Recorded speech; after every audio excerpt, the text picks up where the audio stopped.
Hi everyone, this is Rajesh Kumar. Today in this video we'll see how you can set up Jupyter Notebook with Python 3 on your Ubuntu 18.04.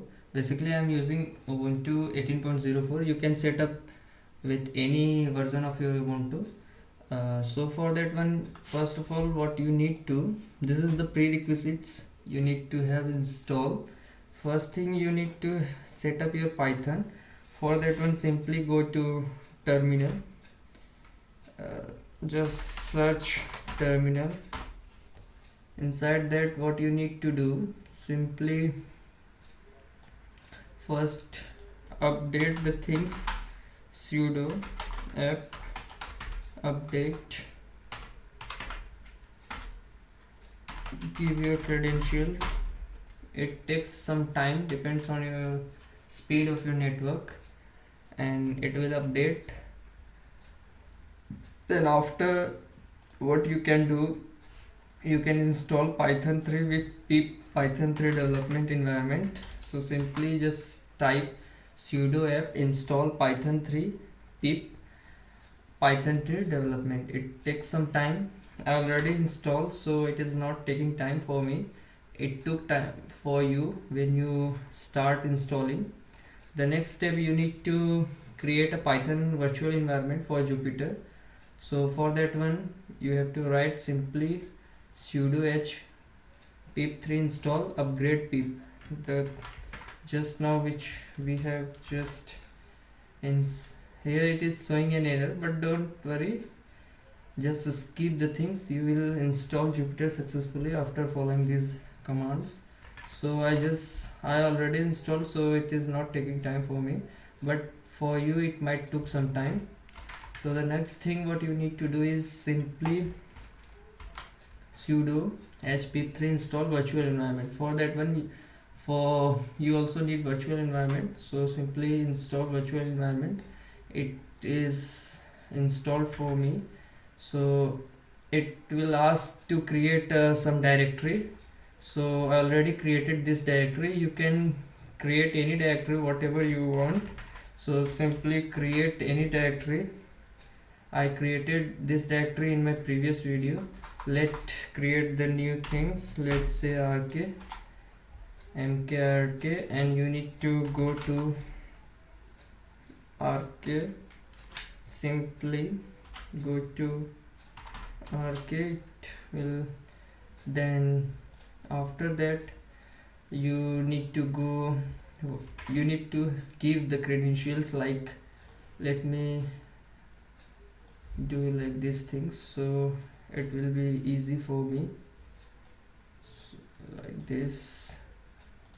So just wait. Okay, now you need to type virtual environment with your directory name. Simply, previously we have given my project environment in this, so it will start the environment.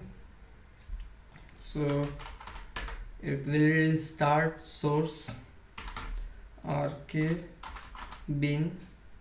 It will get activated by this way, so it will get start.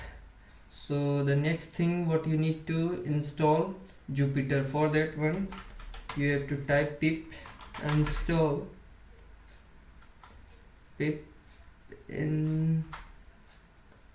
install Jupyter.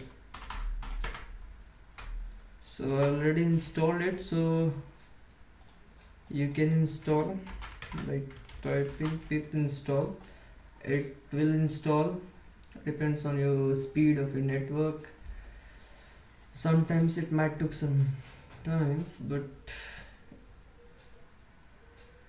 so let's wait until it's already installed, but it is checking again whether you have installed or is there any upgraded version of this particular software is available or not. So it is checking chunk by chunk, so just wait until it's get done. So the next, after this, the next step is how you can run Jupyter Notebook. So simply for that one, let wait until it's okay, it get finished. This next thing you need to do is Jupyter Jupyter, you have to mention here the notebook. It will start a Jupyter Notebook here. So here you will see Jupyter Notebook. It gets started, and the final step you can use Jupyter, depends on your performance need. Let's say here you can see different types of directories in this particular directory RK, and here is the, you can see running environment, what are the different types of running things, and here you can see clusters. So let's make some things. Let's say we want to create a Python 3. For that one, let's say here, like in Python you can type anything, whatever you can do for these things. Let's say a equal to 5 and b equal to 4, and let concatenate both string, because this 5 and 4 is considered to be string here. So it will show, let's say print hello world, hello world, hello, let's say hello. If you want to run, you can simply run from here, or you have to type control with enter, it will print. And if you want to add new script, you can simply, let's say you want to concatenate both a plus b, so you can type a plus b simply and just control and enter, it will print here. Okay, here it is not taking 5 and 4 as a string, but by default it has to be taken as a string after concatenation, like after it, when it will do typecasting, it should come 9, but here by default it is taking 5 and 4 as an integer type, so it is showing 9. So this is how you can create Jupyter, so you can set up Jupyter environment. In next video I'll show you how you can set up PyCharm for your Apache Spark projects. So for this, that's it for this video. Thanks for watching.